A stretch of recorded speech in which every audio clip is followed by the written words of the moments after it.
So how do you like do writing? But like, how did you get into it? Was it some specific experience that got you into it? No, it was. I mean, firstly, my English vocabulary was messed up. Like at least till the time I started writing. I mean, when I was writing, also, I think I was googling all these words, like okay, which is a word that makes sense to use in this particular sentence, and I wrote a full length story, like a novel length story, in 3 weeks. And what most people Okay. did not know about it at that time, and the people who read it, was that I was using all of these words, going on Google, trying to find all of these fancy words to use in the book. And while I was finding those fancy words, I started increasing my vocabulary. Just coming across new words. Then I came down. I was already reading about 2 novels a week, one novel in 2 weeks. Wow. So that Okay. practice, so just to get the hang of English, like okay, this is how I can smoothly talk, and this is how stories are there. What So did I you started following. study in college? I'm a college dropout, firstly, and I dropped out my final year of management studies. Okay, okay. Yeah. And if you think that Okay. somebody from my family it has been in the field of art, I'm from a family of businessmen and chartered accountants and lawyers and doctors. Okay. So Oh, wow. it came as That must be yes. an interesting conversation. Oh yeah, like I was in a joint family and there were like about 9 people sitting on a dinner table. Of course, I didn't have anything interesting to contribute Hmm. because everybody's talking about something with regard to commerce. I'm like sitting there, huh, huh, huh. Hmm. If you want to feel like a black sheep of the family, sit on that blanket table. You'll know how out Ah, of place you are, and okay. that's how it happened. That's how it actually started off. And I think the part about reading was just to know stories, just to get a hang of stories, to understand how stories are done, like what is it that people write. And I very well remember I was reading a lot of John Grisham. By a lot I mean like I read 4 books of John Grisham.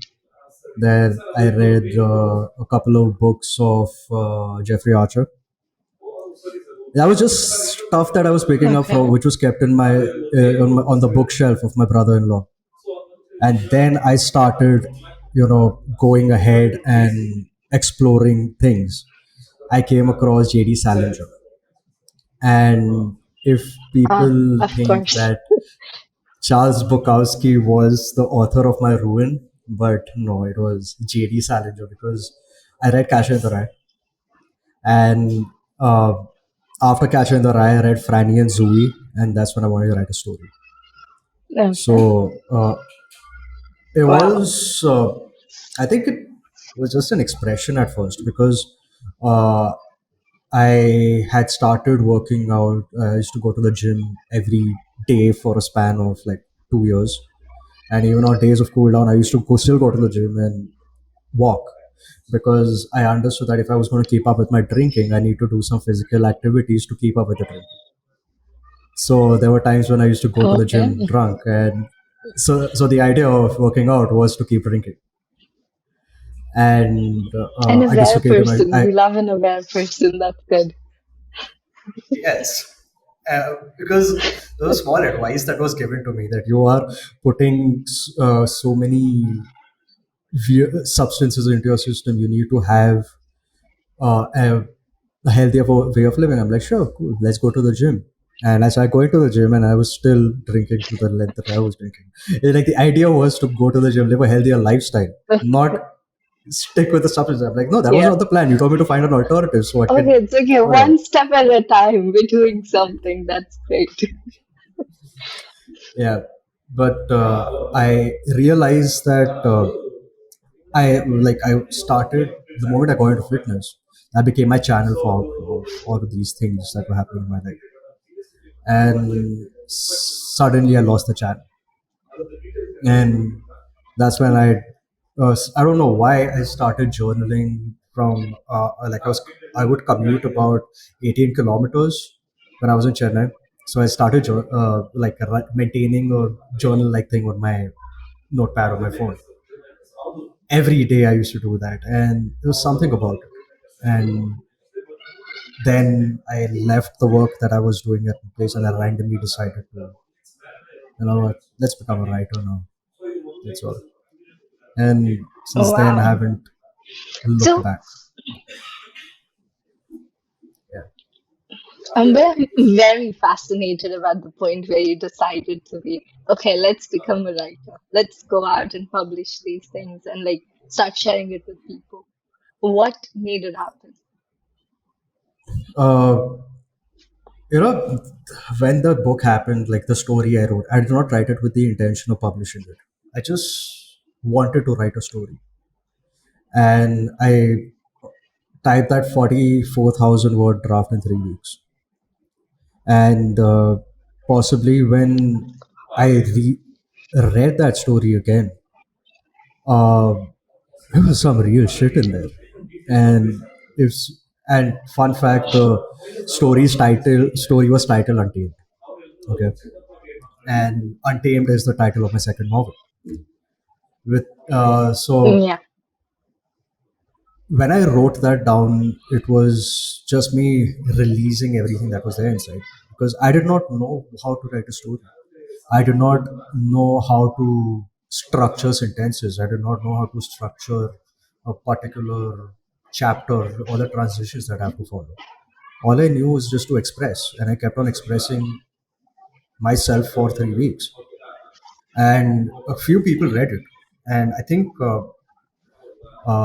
that's when I realized that I cannot publish this book, because if I publish this book, people are going to kill me. And that's people are like, okay, this is like Okay. really, really good. You need to go ahead and publish it. This is some real shit, man. I'm like, yeah, okay, because well, that's how it.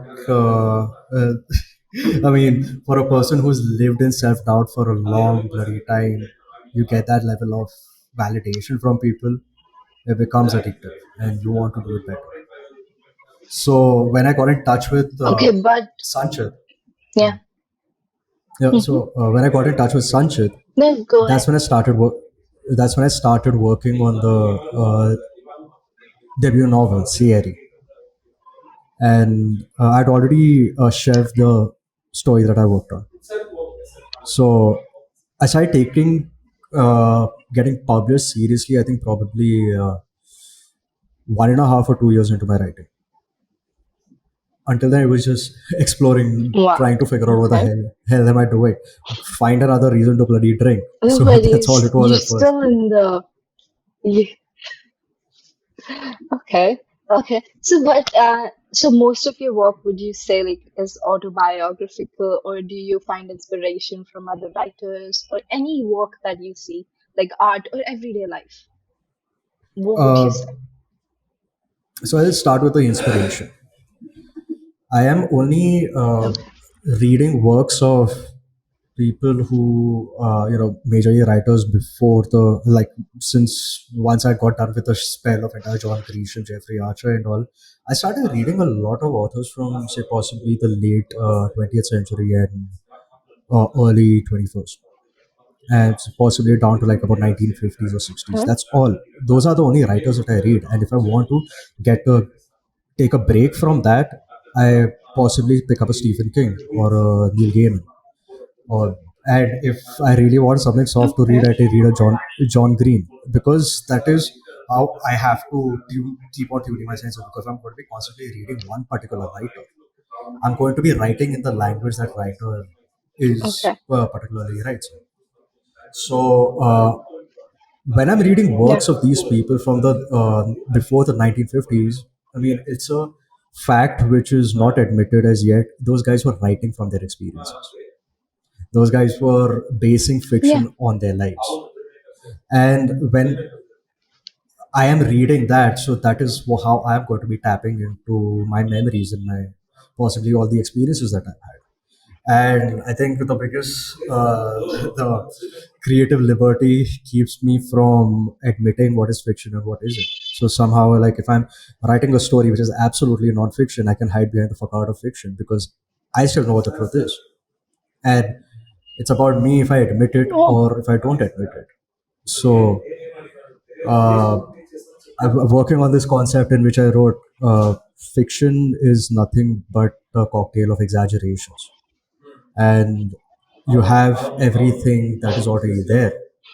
Like most of the characters that I have been basing, these are people who I know in real life, but I just give them a better ver- make a better version out of them in my stories than which I feel is not in reality.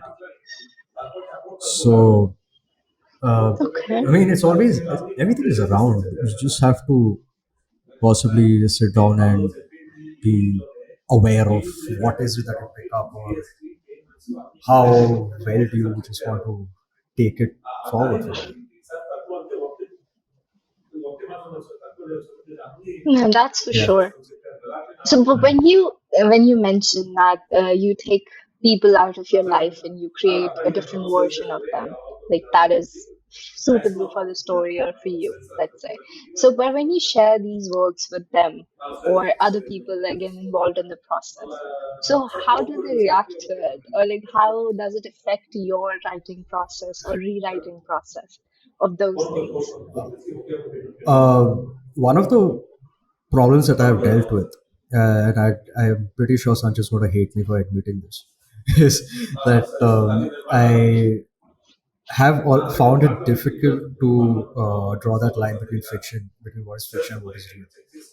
Okay, and this was like right until last year, Okay. where okay, this is what happened in reality. I need to keep it as real as it can get, as real as it can get. But it was me who was keeping those, walls up. Like I was the one restricting myself, anchoring myself, because I can go absolutely bonkers with the storyline that is there in front of me, do what I want because nobody's telling me not to write in a specific manner. I'm restricting myself because most of the people who I'm Yeah. basing the stories on, they are no more people who are participating in my normal day to day.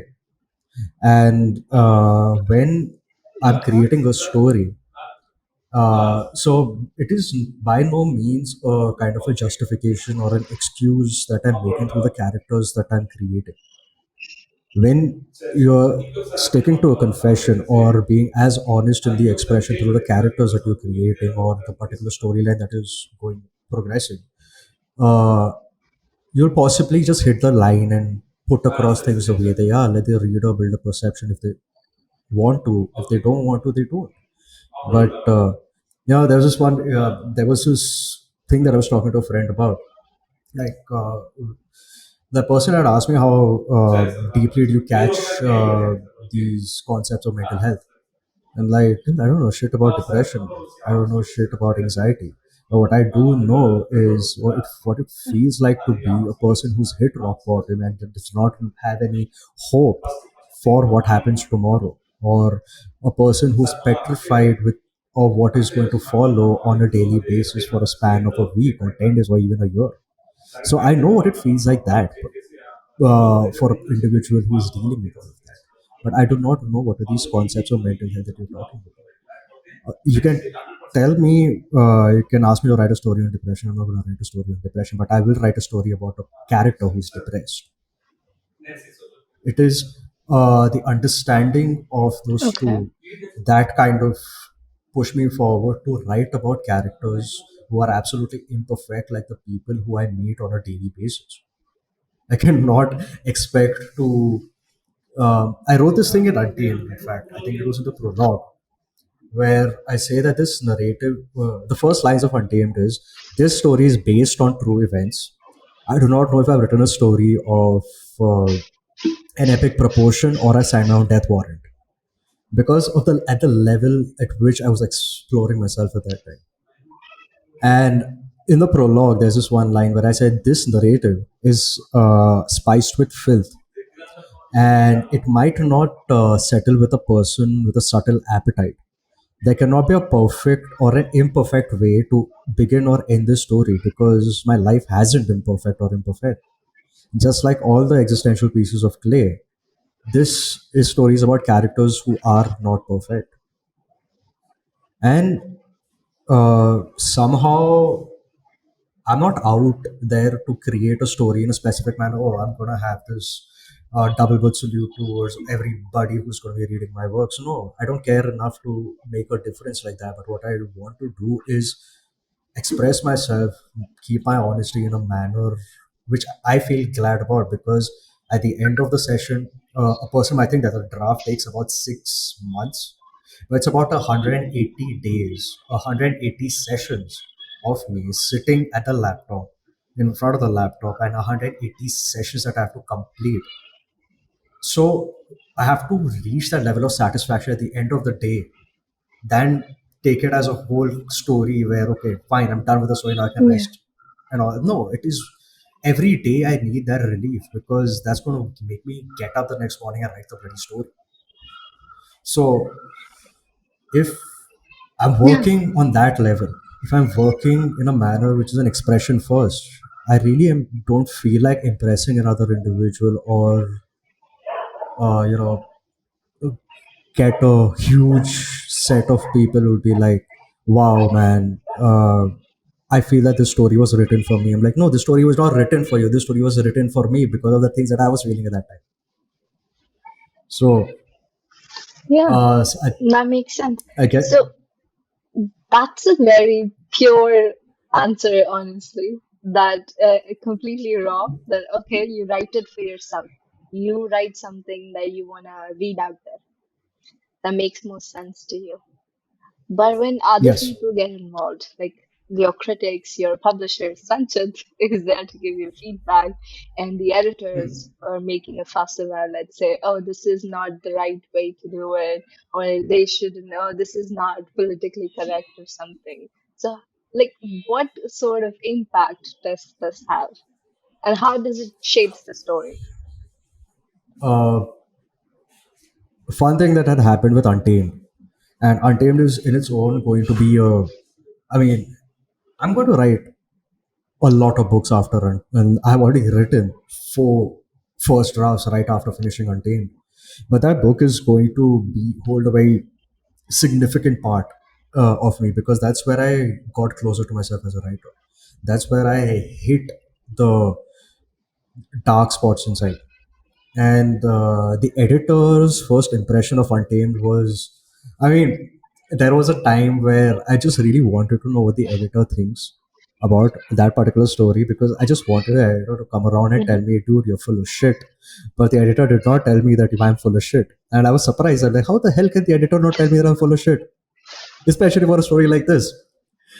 And Sanchez waited about 2.5 years for that draft, and he's been damn patient with me as a writer. So he waited 2.5 years for that draft, and I guess when he read the draft, I think he possibly read 7 pages, and he gave me a call. He's like, "It's absolutely brilliant." So I knew what was going to happen with this particular story will, because I put in the hours. I put in the hours. I put in 2.5 years for one draft of a story is a long bloody time, and especially for somebody right now, I finished writing a first draft of a working title in about 2.5 weeks, because writing is the easy part of it for me. And I received Sanchez's first impression from whatever he said about the story. It was wonderful, a good thing that I needed at that time. Then I received an email from the editor about her first impressions. Waiting, and because I was waiting for her to mention what she thought about the conclusion, because the conclusion was the most random thing I did, because not most people Okay. know that Untamed is 40,000 words shorter than what it was supposed to be, and I I just randomly Wow. decided to end Okay. the story there. Yes, I randomly decided to end the story right there, and because I remember this fairly well, that I think precisely 3 years ago, I called up Sanchez on possibly the 12th of February. We're talking about, I was 84,000 words in, and he tells me that, how's the draft coming along? Like, I've got another 40,000 words left. Yeah, cool, bro, take your time. And so I'm like, okay. 14th February, I sent him the first draft of Hunting. He's like, what? I thought that you had 40,000 words left in you. I'm like, man, it just felt all right to end the story here. Okay. Now the editor says that The Wow. conclusion is as fitting as the entire character of Arham Sheikh. It fits the character of Arham Sheikh as random as it can get and beautifully done. That's all I cared about what my editor had to say. Just the conclusion, because the rest of it was well planned. And I mean, there was a lot of cuss words that I used. I mean, there was this another aspiring writer. He asked me can we use the word fuck in the manuscript? And I was on a video call with this guy, okay, on my phone. And I'm like, just check this out. I switched to open the document, press Control F, typed down the word fuck, and there were 1094 uses of the word fuck in the entire manuscript, Okay. which I basically chopped down.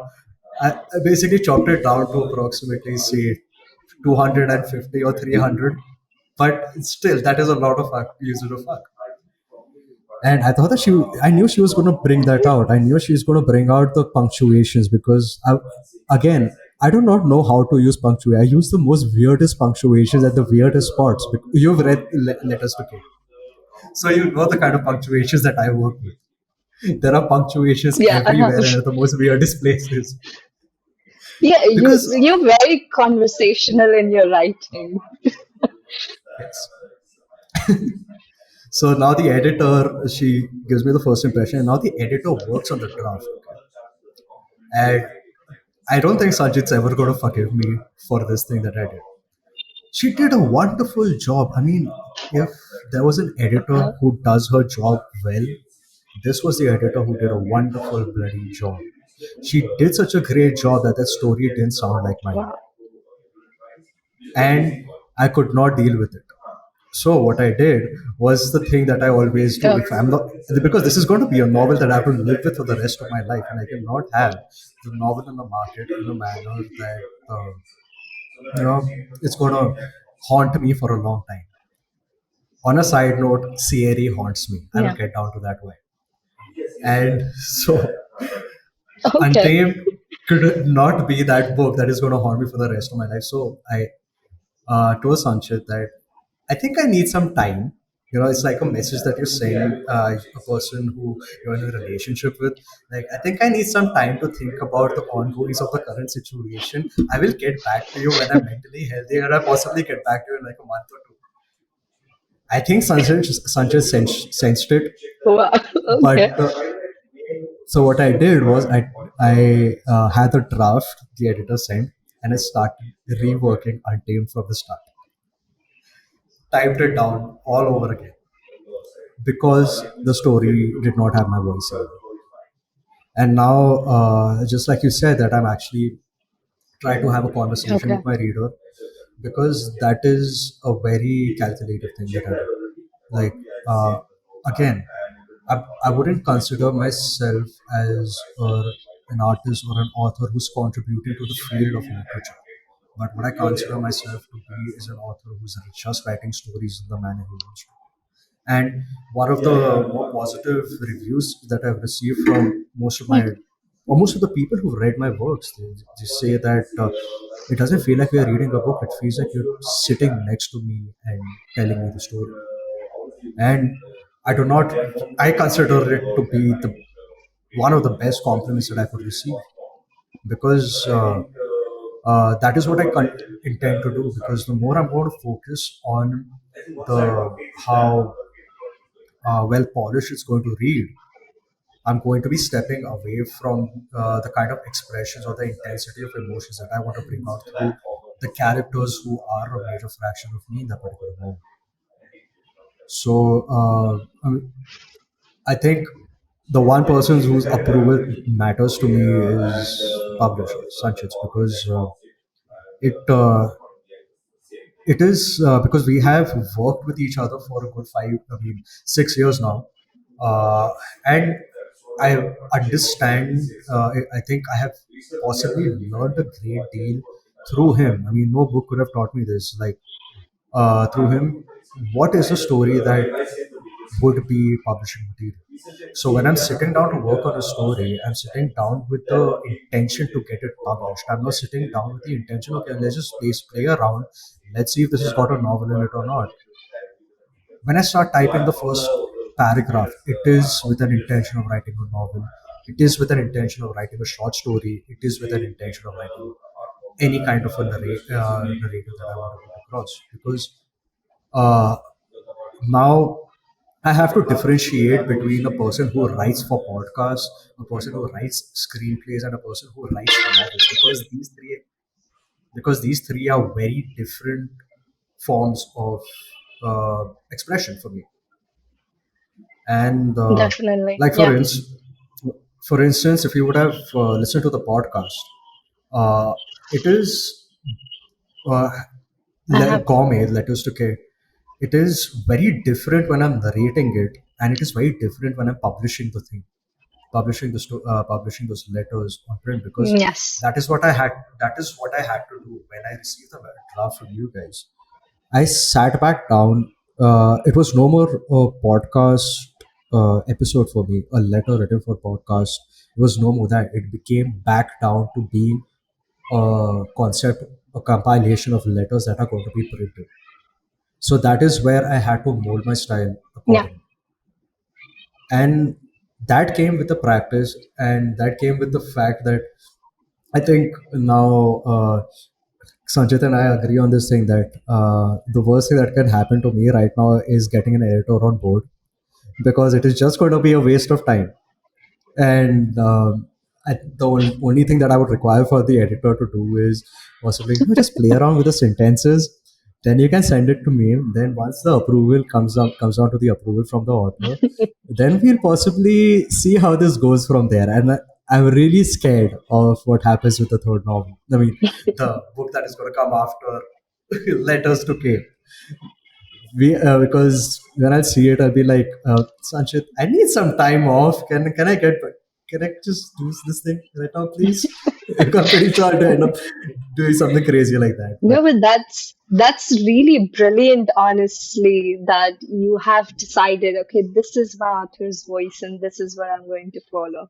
That's very brilliant. yes. Like very few people, I honestly would like I've met a lot of writers and I love like books is just all I but there's always sometimes there's a disconnect between the author and the work.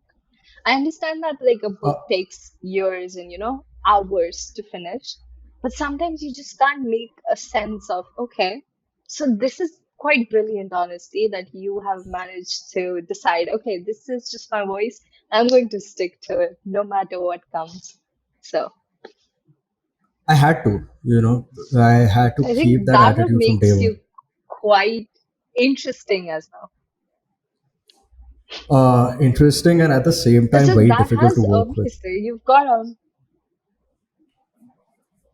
I'm sorry. Interesting and very difficult to work with, because it is. But I guess that's what artists are. They're difficult because they know what they want to get out.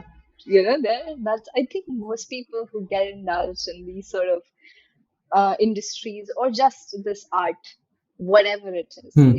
they go in with this mindset. Okay, I am there to propagate someone's way, not to change it, because that's the main point. Like, what are Uh, we doing here? Like, Sanchez is here to help you get the book out there, your voice out there, rather than just like make it something, okay, just care about it for the sake of the book. it We had moved past the threshold. Like, now let's get down to why Cierre haunts me. Uh, Okay, yeah. Sanjit I'm and very interested in that. I don't remember writing that book. There, I said it out loud in the open on a podcast. I don't remember writing Cierre at all. And Okay. yeah, but that story was very special to me because it was the beginning of something. It was a beginning of something huge, something which I did not anticipate happening, something I did not think even Sanchit would anticipate would happen, because it was, we agree on this thing that it was way ahead of its time, because by the time I got down to writing Untamed, I was aware of what the hell I'm doing. I was aware of exactly what I was working on and the concepts that I was catching on, the gravity of with which I am going to dive into these things and possibly lay it out all bare, which is again a confession through the story. And for Cierre, it was too soon for me to start doing that. And again, Cierre haunts me because it was too broken. Because I read that book, I think in 2020.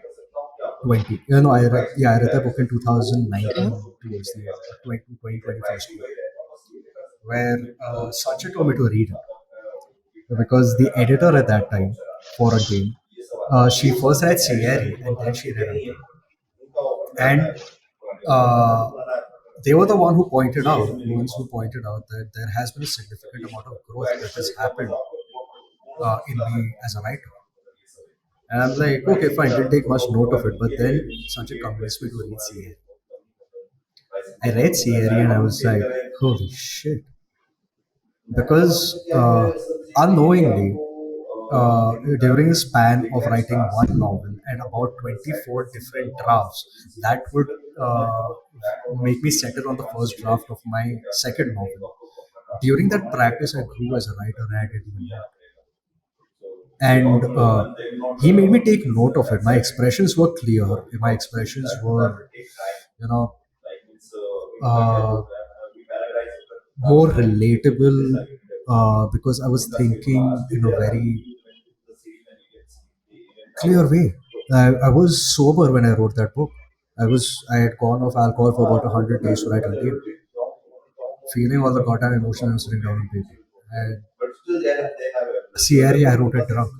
I have no idea what the fuck I wrote in that story. I did not write the conclusion for 3 months.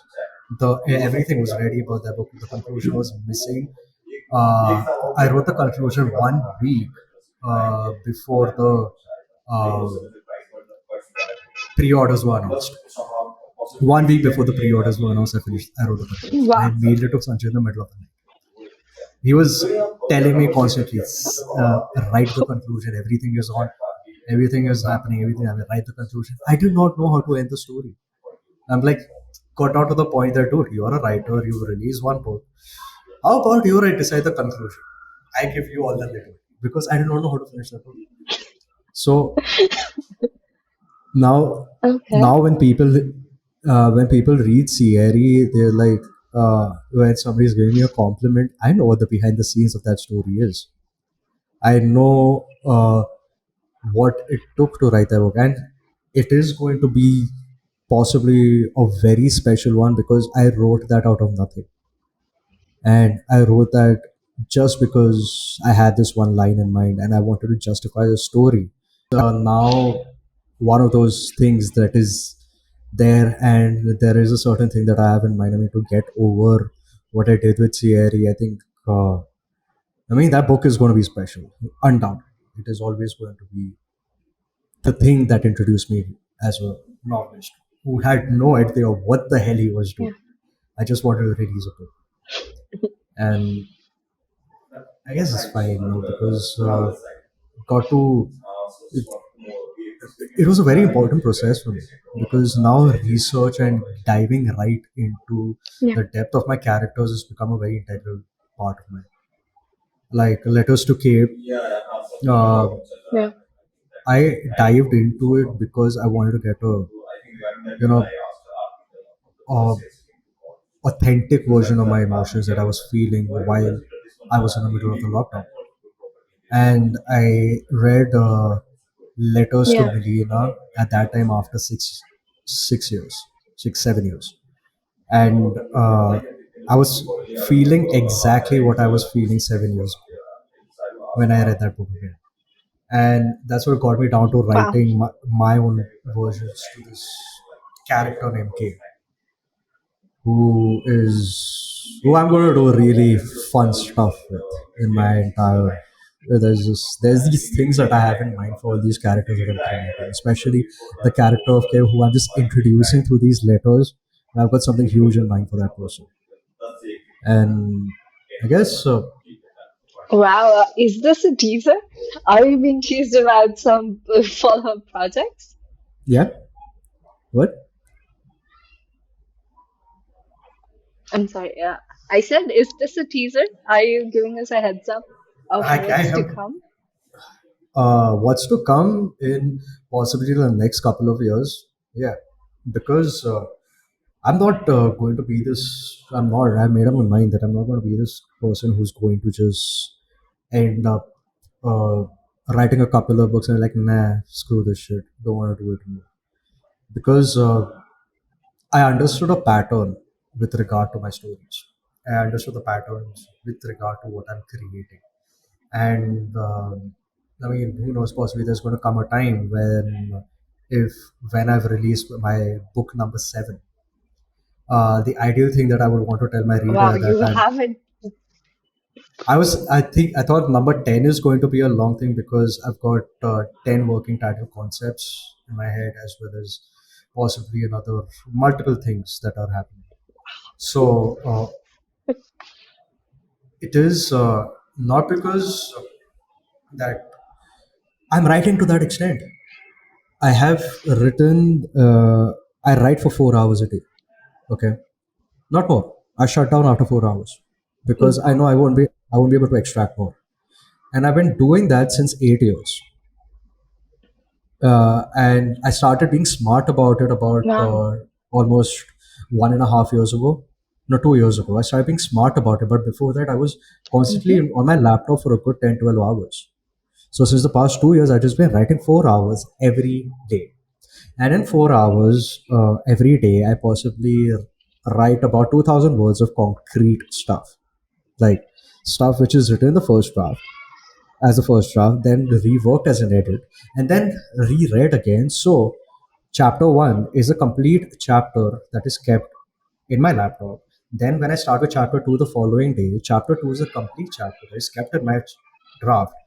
And when I'm coming down to rereading it, I just reread it once, make the necessary changes of the words, and I send the manuscript to my publisher. So, I've been doing just that since the past 2 years, 4 hours every day, 2,000 words. Do the math. So, You're quite dedicated to your craft. That's amazing. have to be. Yeah, because there is possibly no I other think way. practice, yeah, practice and patience is what you're preaching, and that's amazing. Yes, because I was asked by this one guy that okay, one of those things which somebody came and asked me, uh, told me that they want to be a writer. Okay, I told them don't. It's as simple as that. Why? And then the person's looking at my face, what the hell? Why? I'm like, don't tell me that you want to be a writer. Tell me you're a bloody writer. Because then I'm going to ask you, what is it that you write about? Because Okay. everybody expresses themselves in a certain way or another. And when I tell them don't, and if they agree that, okay, they don't want to become a writer, they are giving me the right to tell them not to become a writer and they go ahead and not becoming one. So if I can talk them out of being a writer, they don't deserve to be a writer in the first place. Because it Okay. is the constant practice that is making you stick to it. And when I have asked people for tips, ask them that okay, damn, how do I write this next story? Nobody fucking helped me. And it's possibly the best thing that has to have ever happened to me Okay. because I had to find my own way. So if there's a lunatic sitting out here telling you don't become a writer, you need to have the bloody drive to go ahead and bloody find your own direction because if it's going to be that simple for you to give up, Mm. you cannot do it for as long as that I have been doing it. I might have met over 500 writers in a Yeah. span of eight, Yeah, in a that span makes of sense. 500 writers in a span of 8 years. We're just giving an odd number. Uh, out of which Yeah. possibly out of which possibly three writers are making a career out of it. 500 fucking writers. uh, Okay. The fun part about it is when I started off writing in possibly 2014, there is no other person who I know of has been writing novels the way I am writing. Either somebody has switched to writing screenplays or possibly writing content for a blog or some company, whatever the hell they're doing. People are not writing novels anymore because they do not have the fucking patience. And Okay. I don't consider myself lucky to continue to do it. I consider myself privileged because I made that this thing that I'm doing my privilege. I use my creative liberty in the right sense of the capacity of which I could use it. So when I'm telling somebody, Yeah. don't be a writer, I do it with the understanding of telling them that you need to be absolutely fucking insane to continue to on this road because 8 years later, I still say that my career is just starting. And I have been patient with it, and Okay. people need an immediate outcome, and you don't get it when you're working, you're creating stories as a novelist. And writing is again is the easiest Yes. part of it all because you can write down some goddamn thing you want, and there is going to be another person who's going to give you a note on what is wrong with the story. You can change the story accordingly, give it to a correct Yeah. editor. The editor is going to fix the story. There you have a book to publish. One book. How are you going to write the second one? How are you going to possibly write the third one or any of the other Yeah. stories that are going to come? You're Sure. going to be so. Uh, I guess it has become. Uh,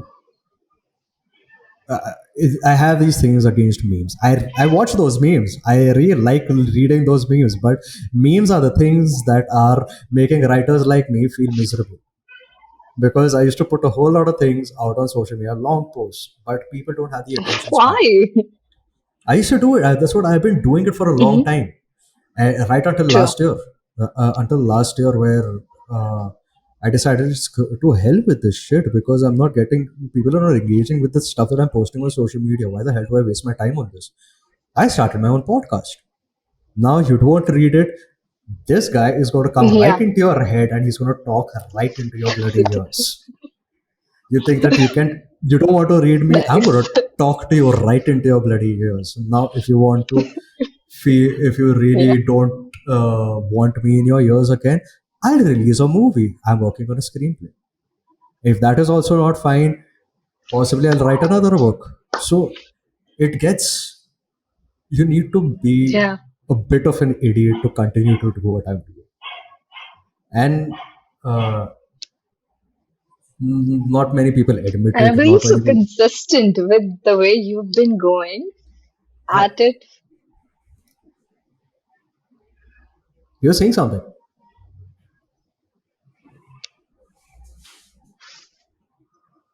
No, no, no. I was just saying that you've got to be consistent with it as well. Like you've been going at it for years now from different mediums, and you just mentioned like the podcast. I'm talking to you now. Like, listen to me. Don't read it.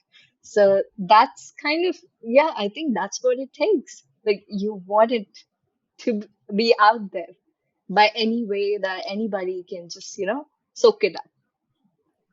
Uh, yes, and there are a whole lot of ways to uh, get people to listen to you. But I think I started listening to myself in the Yeah. process of hoping that somebody would listen to me. So I listen to what the fuck that I'm doing. What is it that is going to keep me ticking? What is the next challenge that I want to go for? What is the next thing that I should do to keep me excited? Because 3 to 6 months is a bloody long time to invest in a particular project. Yeah. And if something is not going to excite me for that period, why the hell would I want to do it? Why the hell am I going to do the same monotonous thing True. again and again if I'm not being able to push the particular tempo or whatever the story is that I'm doing?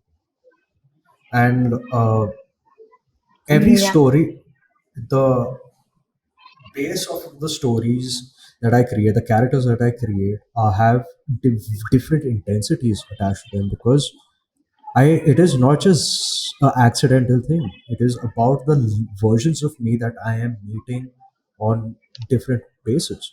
The character in Cierre is far too different from the Yeah. character in Untamed, and the character is going to be much much different in the third novel that comes out, because not because I'm writing the same characters, I'm creating different versions of the same character that is me, and the entire story progression changes from there on because of the kind of people this guy meets, the kind of people this person has an interaction with. Yeah. And uh, when you are constantly Hmm. practicing as a writer, when you're constantly at it, these things just magnify. And uh, like for instance, Yeah. I was having this conversation with this cinematographer the other day. Uh, I told him about the first short story that I wrote. It was about the story of a wolf, Hmm. wolf's love for the moon. Why I wrote that, I don't remember, but it was a wolf who had fallen in love with the moon, and I was 22 at that time. Before I started working on the full length Yeah. story that I shared. So now, about possibly a month ago, this particular concept that I'm working on, uh, I'm sitting and thinking about it. That the first story I wrote, because I remember that story while I was working on this particular concept, and I remember the story of the wolf and moon, and all the stories that came after it. There are three key notes attached to all of my stories. One is hope, one is longing, and one is desire. All these three Okay. factors are still consistent in me from day one till now. In all of the characters that I have been creating, longing, hope, and desire just been there at a stagnant pace. Just the intensities vary at which I'm creating. And I wrote that story of the wolf and moon 8 years ago. I did not know this right until the point Wow. I was thinking about it and figuring out that I've been practicing the same concepts from day one, and now it has only become polished. Because if I was to find the story of the wolf and moon and I was to read it out, it would be like, this sounds like a fucking lullaby. It is because that's what it was at first. The intention with which I wrote it was Yeah. that. And now when I think of it, and that was possibly about 350 words.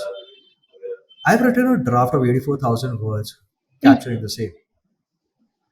And when it comes down to the practice, yeah, of course, the people you're working with, that's what really matters. Because I can keep on practicing for hours and hours, for months at a stretch. But uh, if I'm not able to deliver the final product, it does not make sense, does it? Like, Then, yeah, of course. if you're practicing, you do not, Yeah, you should true. be practicing in a manner that you're moving in a certain direction. Like, there's this I guess, conversation. yeah, of course. It takes some honesty in that as well. Yes, and not many people I have seen admitting the things that I have been admitting with regard to writing. Because now the fun part about it is that I'm not here to impress anybody, but if somebody is listening, the person will catch on to something. Because now, for instance, I am having this conversation with you for an hour, and a person listens to this conversation, Yeah. something is going to strike the person in that particular moment. And uh, Yeah. it is very important for me to keep that ground and to constantly stick to the basic principles that I set for myself during this time. And if I want to expand to a new thing, I need to be aware of the kind of things that I'm going to be experimenting with. Like, in a mid project, I was Yeah. reading Stephen King's. Yeah, I was reading Stephen King's book, Salem's Lot. Okay. Uh, then I read Stephen King's Cujo. After which I read Hunter S. Thompson's Hell's Angels. Okay. And after Hunter S. Thompson Hell's Angels, I was reading The Art of Zen and no, Zen and the Art of Motorcycle Maintenance, Robert S. Persick. Zen and the Art of Motorcycle Maintenance. Okay. I read these four books while I was working on a project for 6 months. I went and read the draft. Okay, the first portion of it is highly imaginative, going great. I mean, it goes great till midway. Then my character is going absolutely ballistic, and then my character seems like he's having some spiritual awakening. Okay, why till the mid portion it was Okay. fine because I was reading Stephen King. Then I read Hunter S. Thompson, and then in the end I was reading about Zen.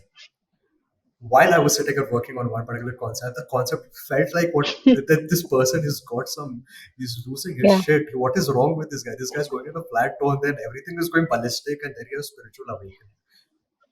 I made a friend read it. He's like, "How drunk were you when you wrote this?" I'm like, "Why? When you do this character, it goes from 0 to 1,000 in just like a fraction of seconds. What is wrong with you?" I'm like, "Oh shit!" So everything that I was reading was possibly having an impact on what I was writing. Yeah. Yes, of course.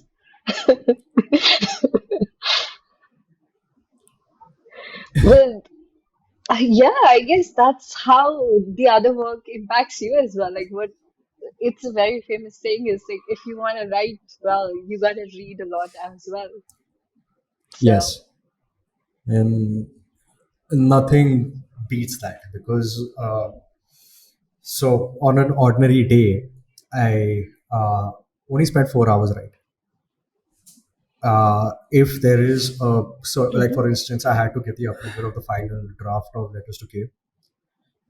4 days, I was possibly working for about 14 to 16 hours every day. I was on the manuscript, but to put in those 14 to 16 hours on the manuscript for a period, I have to maintain a particular discipline cycle of uh, writing four Yeah. hours a day, exercising, reading to anything between 3 to 4 hours every day, spent doing things that I like to do. I Yeah. have started baking about 1.5, 2 months ago because that's also a very therapeutic process for me. So it is when I'm working for 4 hours, making sure that my head is straight for the next 20. So that when I receive that one phone call from Yeah. Sanchez that dude, you have to get on this right now, I am in game mode when I'm sitting down to Hmm. possibly work for those 14 to 16 hours Yeah. without diverting my head into something else. Everything else goes pause. It is me and the manuscript that I need to finish. But if I keep doing that Yeah. for a span of 3 months, 4 months, 5 or 6 months, I'm bound to go insane because I made that mistake where I let the Yeah. True. True. stories consume me to that degree. But what became more important was how smart I am going to be about Mm. replacing everything that I need to. And I guess it's fine. Most Yeah. stuff. I think Sanchit is like petrified. Like keep on scaring him. Like, okay, you receive this I'm going to be sending you the manuscript of the other story and the other story I'm working on and the other story. I sent the upcoming novel. I sent him the manuscript of that novel. I think sometime in August or September. And he's like, "Why did you send me the manuscript?" I'm like, "I don't remember," because I sent the manuscript then. And I had to like literally go to my sent email and I'm like, "Oh, dude, I Oh sent man. it sometime then." No, sometime in July I sent it actually because so the book that I sent him in July is getting published this year, like possibly soon. And I already have three more manuscripts waiting for his approval. He's like, "Don't send me things like that. I will when I'm ready to publish the next thing. When I'm ready to publish the next thing, we'll get on a call. We'll decide which is going to be the next one." And mentally, he has no idea that I'm already on story number 8 because that is the uh, Okay. Yeah. I think he's gonna get something when he hears this. it is important because now it has been very I've been lucky to have worked with the correct people at the correct time. Like I had approached Sanchez because I wanted an editor for the book that I was working on. Cierre, as Cierre was already working Hmm. on Cierre, and I was Yeah. possibly down about like 28,000 words done.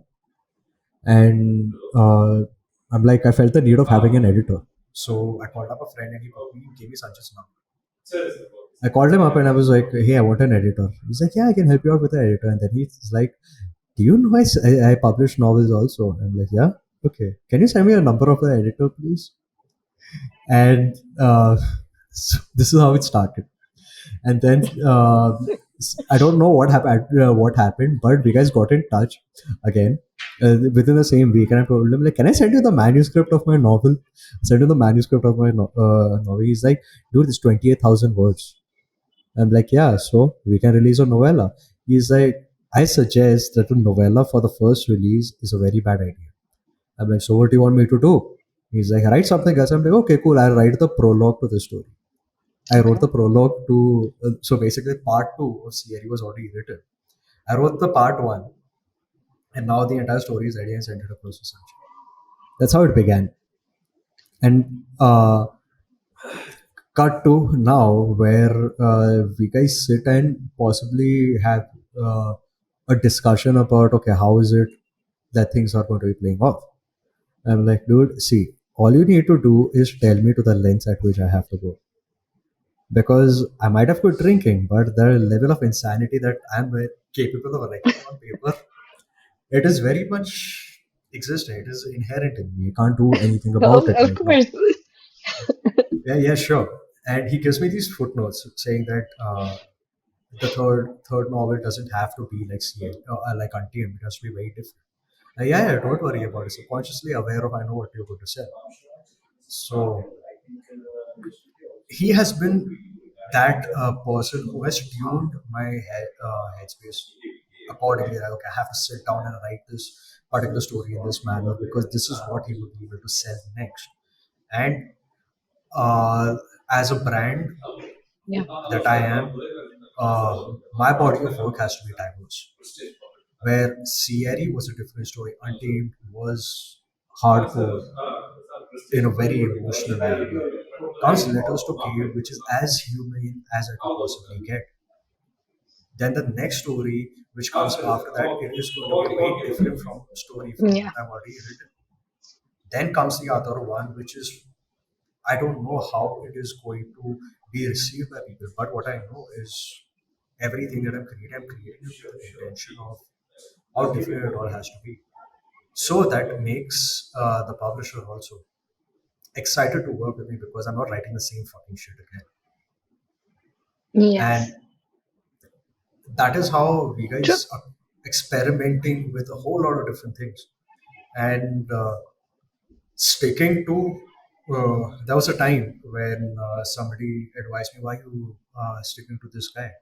I mean, always look out for more options as a publisher.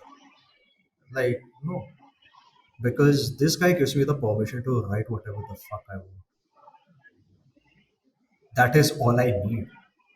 And if I go somewhere else, I jump the boat. Yeah. I have to build a relationship all over again, and it is going to be a whole lot of different person. Like, yeah, so I mean, go Yeah. through that process.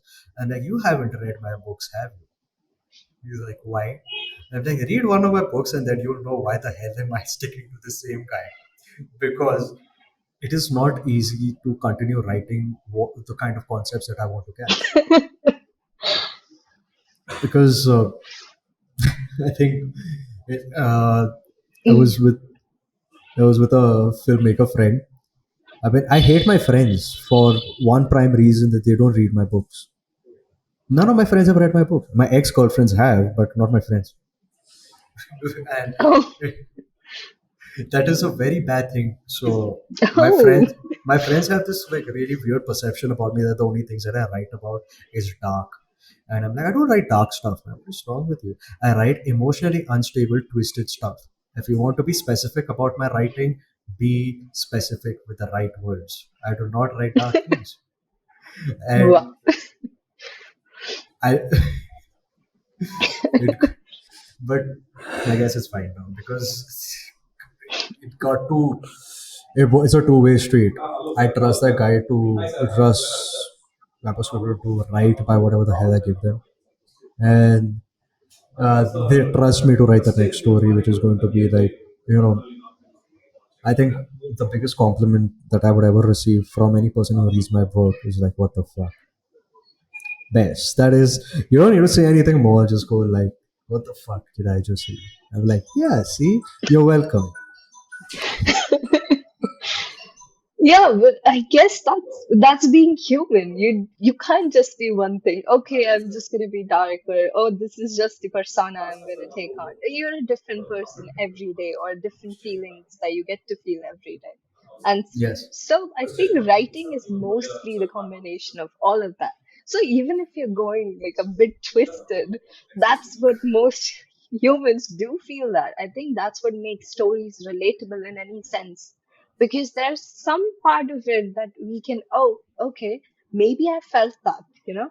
So and then we're like, okay, let's continue reading, let's find out what happens, and that's how you just get into it. I wrote this in Untamed, and I say it whenever I have a chance to say it. Uh, when I have a moment of getting an audience or possibly a reader's attention, if it's a narration that I'm doing, I am at an open mic. I possibly have 5 minutes to convey what I want to in front of the people. Yeah, When I'm giving a yeah, narration, whenever possible, okay, let's just take my podcast for instance. My every episode is about maximum length of the episode is 9 minutes, and the shortest episodes is about 3.5 minutes. Just the first season of my podcast. So when a person is listening to that episode, or if a person is reading a book like Untamed, which is about 300 pages, uh, they are getting submerged into the words that I'm putting across to them. So it's either those 7-10 minutes of my yeah, podcast episode or the 300 pages where I have the moment to interact with my reader or the listener. I have those people for 300 pages or I have those people for 10 minutes. What am I going to do with that? Because in that moment, there are three stories that are being interacted. One is the yeah, story of the author who intends to bring out his emotions through the particular piece of art that he's presenting. Second is the story of the reader or the listener in that particular moment who is bringing his story to the creation that is there. Now comes the third more important one, where in this particular moment there are the third story that comes out is the one which is being produced when both of the writer as well as the reader or the listener, where the stories are combining and becoming grander than what it initially began as. So because of that, yeah. I feel that I can continue to do things in the manner I do because I'm doing it with the purest of intentions. Having stories interact with each other. So I guess that's the biggest bonus that I have. I feel like we've discussed quite a lot. That was interesting. For anything else, please buy my novels. Letters to Kate is now going to be available soon on the 14th of February. But yeah, Untamed and Cierre are available. Everybody, please go purchase it from my website, thejamesondiary.com, or on Amazon or the Pepperscript store, which is going to be up and running soon. Or is it up and running? I don't know very much, but yes. Yes, it will See, be up that and plugin always running. works. Yeah. Wow, that was amazing. Thank you so much. Thank you for being such a kind Eh, person to have like an interaction with. of course. I love doing this. The worst part about starting a podcast of my own, I can go on talking. So that is the only, I it's the No, only, that is great because I think we all need an outlet, and the best, like the sooner you find it, the best it is for you and everybody else. it Yeah, was nice talking to you, Nidhi. I think I need my it was nicotine levels are running great too low right talking now. to So you, Mother. Yeah, thank you so yes, much. Thank you so much. we're definitely gonna get our Okay, work done soon. We will get our work done. yeah, So bye bye. okay. Bye. Bye.